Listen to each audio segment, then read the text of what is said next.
Oi, tudo bem? A história que a gente vai analisar hoje é, nossa, daquelas de tirar o fôlego. Pensa só, um grupo de pessoas consegue escapar de um lugar que é basicamente um reino de pesadelos. Uhum. Depois de anos presos, eles finalmente voltam para a cidade natal, Little Brook. Mas, assim, em vez de alívio, eles descobrem que trouxeram o pesadelo junto com eles. Exato. E a nossa missão aqui é ir um pouco além da superfície dessa história, né? Não vamos só recontar os fatos, vamos investigar o que eles significam. Sim. Qual é o impacto psicológico de voltar para um lugar que te esqueceu? Como funciona a dinâmica de poder numa comunidade que viveu sobre um segredo terrível por 17 anos? E o dragão? E claro, vamos tentar entender a natureza dessa ameaça que os seguiu, que no caso tem a forma de um dragão. Perfeito. A narrativa já nos joga direto na ação. O grupo está a caminho da prefeitura, eles não estão voltando para um desfile de boas-vindas, sabe? Longe disso. Eles estão indo para uma reunião de crise, a tensão já começa aí, e enquanto eles caminham, a gente tem a primeira grande pista de que algo está muito, muito errado. A descrição de Little Brook é de uma cidade assim, congelada no tempo. Uhum. Vitrines com os mesmos produtos de 17 anos atrás, carros antigos estacionados. Na aparência é uma cidade pacata, mas a sensação é de um lugar abandonado, sabe? Um museu da vida que eles deveriam ter tido. É profundamente perturbador. E não é só um reflexo, é uma forma de tortura passiva. Eles escaparam de um pesadelo ativo, de perigo constante, para encontrar um pesadelo estagnado. Nossa, que pesado isso. Cada loja fechada, cada rosto envelhecido que eles não reconhecem é um lembrete constante e silencioso do que foi roubado deles. A ameaça imediata pode ser o dragão, mas o primeiro confronto deles é com o fantasma das próprias vidas. A cidade inteira é um monumento ao tempo que perderam. Isso é muito poderoso. E essa sensação se materializa de uma forma, nossa, chocante, quando eles entram na prefeitura. No meio daquele ambiente parado, eles dão de cara com uma pintura. Sim. A princípio, parece só um retrato antigo de uma festa de 4 de julho, datado de 1957, hiperrealista, cheio de detalhes. Mas quando eles se aproximam, o horror se instala. Eles começam a reconhecer os rostos. Pessoas que eles conheceram, que hoje seriam idosas ou já teriam falecido. E então vem o detalhe impossível. Eles se veem na pintura. Crianças. Crianças sorrindo na festa. A pintura é de quase 60 anos atrás, mas eles estão lá. Como isso é possível? Renato, como a pintura não é só uma obra de arte, é um artefato temporal que não deveria existir. E para piorar, tem um detalhe que a princípio parece trivial, mas que vai se mostrar fundamental: a assinatura do artista. Não é um nome, é uma frase. Winslet's Loss, a perda de Winslet. O que é fascinante aqui é que esse nome ele já planta uma semente de mistério e de sacrifício, sabe? Perda. A pintura não está celebrando um momento, ela está memorializando uma ausência, uma tragédia. É uma peça de um quebra-cabeça que eles nem sabem que precisam montar ainda. Essa pintura é a primeira prova de que a magia que os aprisionou também deixou cicatrizes profundas no mundo que eles deixaram para trás. E com essa imagem na cabeça, eles entram na reunião. E as figuras de poder de Little Brook são tão estranhas quanto a própria cidade. Primeiro, a gente tem o Jim. Certo. A fonte descreve ele como uma criatura massiva feita de pedra. Ele mal fala, é uma presença pesada, quase geológica na sala. Jim parece simbolizar a própria natureza do pacto da cidade. Algo pesado, antigo, inflexível e que carrega um fardo imenso em silêncio. Né? Ele não é uma pessoa no conselho. Ele é o peso da decisão que eles tomaram, só que encarnado. E do lado dele, o oposto completo. Inkwell, o editor do jornal local. Um homem baixo que, e isso é bizarro, literalmente sua tinta. Que loucura. E ele é agressivo, quase hostil. Ele não quer ajudar, ele quer a notícia suculenta, a história da fuga deles como se eles fossem uma atração de circo e não sobreviventes de um trauma. A reação do Inkwell é muito reveladora. Ele representa o medo e a suspeita da comunidade. Para ele, os recém-chegados não são as vítimas que retornaram. Eles são o problema. Sim. Eles são a anomalia que quebrou a paz de Little Brook. A agressividade dele é uma tentativa de controlar a narrativa, de transformar o terror deles em algo consumível, uma manchete, para diminuir a ameaça que eles representam para o status quo da cidade. Uhum. E a líder, de fato, quem parece ter o controle, é a senhora Blackbird, a diretora da escola. Ela é a única que demonstra a gravidade da situação, sabe? O peso da responsabilidade. Ela os trata com uma formalidade fria, mas fica claro que ela entende o perigo. E o que me surpreende é a rapidez com que a conversa muda de um interrogatório para uma sessão de estratégia de guerra contra o dragão. Sim, e essa transição é crucial. Os recém-chegados, que até um segundo atrás eram vistos como problemas, de repente se tornam um recurso mais valioso. Exato. Eles são os únicos ali que têm experiência real em lidar com o sobrenatural. O trauma que eles viveram os transformou em especialistas em sobrevivência. É impressionante como eles começam a pensar taticamente, a analisar cenários, a prever os movimentos do dragão. É quase como ver um grupo de jogadores de RPG planejando uma campanha, sabe? Exatamente. E essa mentalidade assim não é coincidência. Estudos e observações sobre quem joga RPG frequentemente apontam para um perfil de pessoas mais criativas, com raciocínio lógico afiado e quase sempre muito envolvidas com leitura.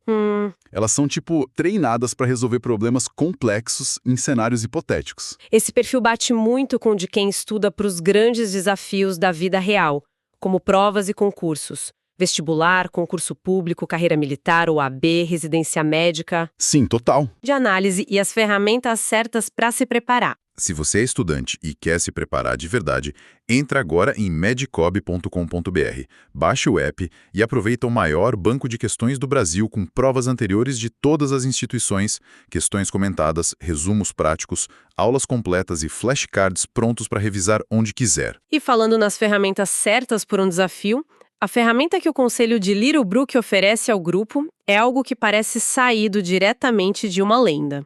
E com um custo bem alto. Isso mesmo.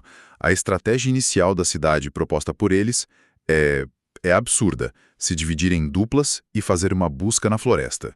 Os recém-chegados imediatamente apontam a falha fatal nisso. Seria um suicídio. Exato. Seria um suicídio. Eles não estariam caçando o dragão, estariam servindo de isca, um por um. Eles argumentam que precisam de uma emboscada, de um plano inteligente, não de uma busca cega. É nesse momento que a dinâmica de poder vira de vez. Eles assumem a liderança. E é aí que o Jin, a criatura de pedra, age.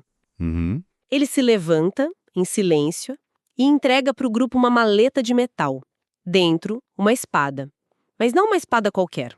É uma espada de ferro frio. E o texto ele faz questão de descrever o que isso significa. O material é ancestral. A lâmina parece sugar o calor do ambiente e é dolorosa ao toque até para eles. É uma arma mortal para as criaturas do reino de onde vieram, mas também é perigosa para quem a empunha. É uma arma de último recurso. Totalmente. E ferro frio não é um detalhe qualquer, certo? Isso tem um peso no folclore. Um peso enorme. Em muitas mitologias, especialmente as celtas, o ferro frio é o anátema das fadas e de outras criaturas mágicas. Ele queima a pele delas, anula os poderes. Nossa! E entregar essa arma a eles é, ao mesmo tempo, um ato de imensa confiança e um lembrete brutal da natureza deles. A arma que pode salvar a todos também é um veneno para os heróis da história. Isso adiciona uma camada de sacrifício pessoal à missão deles. É um momento que redefine o que está em jogo. A descoberta de uma arma como essa, com tanto significado, é o que nos prende na narrativa. Se análises como essa, que mergulham fundo nesses detalhes que constroem a história, são do seu interesse, aproveita para curtir ou se inscrever. Isso nos ajuda muito a saber que estamos no caminho certo com essas explorações. A espada é um trunfo físico impressionante, sem dúvida. Mas o verdadeiro ponto de virada da reunião, o que transforma o problema em uma crise de contagem regressiva, não vem do aço, vem da tecnologia moderna. Uma simples mensagem de texto. É verdade. Enquanto eles discutem, a senhora Blackbird recebe uma mensagem no celular.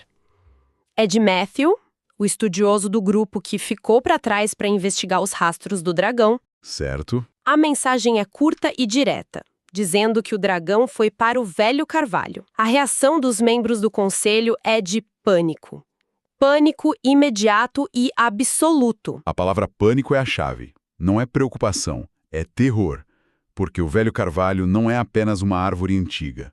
É o epicentro do segredo de Little Brook. Sei. É o local onde, 17 anos atrás, a comunidade fez um contrato mágico para selar a cidade do mundo das fadas, o mesmo mundo que levou os personagens. E o preço desse contrato foi altíssimo. Para selar o portal, cada morador teve que sacrificar um ícone. O que seria isso exatamente? Um pedaço da própria alma. Uma memória preciosa, um traço de personalidade, um sonho. Eles arrancaram uma parte de si mesmos e a depositaram no carvalho para alimentar a magia de proteção. Meu Deus. E esses ícones, esses fragmentos de alma, ainda estão lá, pulsando com energia. Então, peraí. O dragão não tá só vagando pela floresta. Ele foi atraído para o velho carvalho. Exatamente. Se a gente conectar os pontos, o quadro fica aterrorizante. O dragão não é um animal irracional. Ele sentiu uma fonte massiva de poder mágico e foi direto para ela. Nossa! Se ele consumir aqueles ícones, duas coisas terríveis podem acontecer. Primeiro, o contrato que protege a cidade pode se quebrar, reabrindo o portal. Segundo, o dragão absorveria a essência de dezenas de almas, se tornando imensamente poderoso, talvez até imparável. E nesse momento de pânico, a assinatura da pintura volta com força total. Wensleth's Loss, a perda de Wensleth. Fica claro que esse não era só o nome de um artista. Era o nome do sacrifício final. Para o contrato funcionar, uma pessoa teve que ficar para trás, se tornando a chave de ignição do feitiço. Wensleth foi a pessoa que a cidade sacrificou para garantir a sua segurança. Que terrível! A pintura não é um retrato, é um memorial. A cidade inteira vive estagnada sobre o túmulo dessa pessoa. E como se o drama não fosse suficiente, a gente descobre mais uma coisa sobre a Sra. Blackbird. Ela está grávida, e a gravidez dela dura 17 anos. Essa é talvez a metáfora mais poderosa e perturbadora de toda a história. A promessa de um futuro, de uma nova vida, foi literalmente congelada junto com a cidade. Sim. A Sra. Blackbird não carrega apenas um bebê. Ela carrega o fardo físico do pacto, uma vida em suspensão que espelha de toda a comunidade. É a imagem do futuro mantido como refém pelo passado. Ela vive todos os dias com a consequência visível e constante do acordo que fizeram. Com todas essas revelações, a missão se torna clara. O grupo aceita.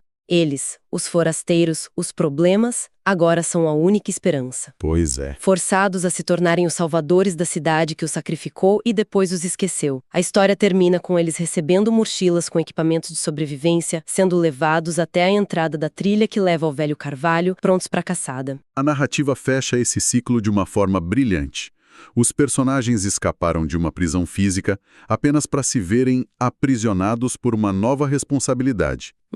Eles precisam consertar um mundo que não só seguiu em frente sem eles, mas que o fez de uma forma distorcida e doentia, pagando um preço moral altíssimo pela própria sobrevivência. Eles não estão apenas lutando contra um dragão, estão lutando contra as consequências das escolhas de todos, inclusive as deles. E isso nos deixa com uma pergunta para refletir.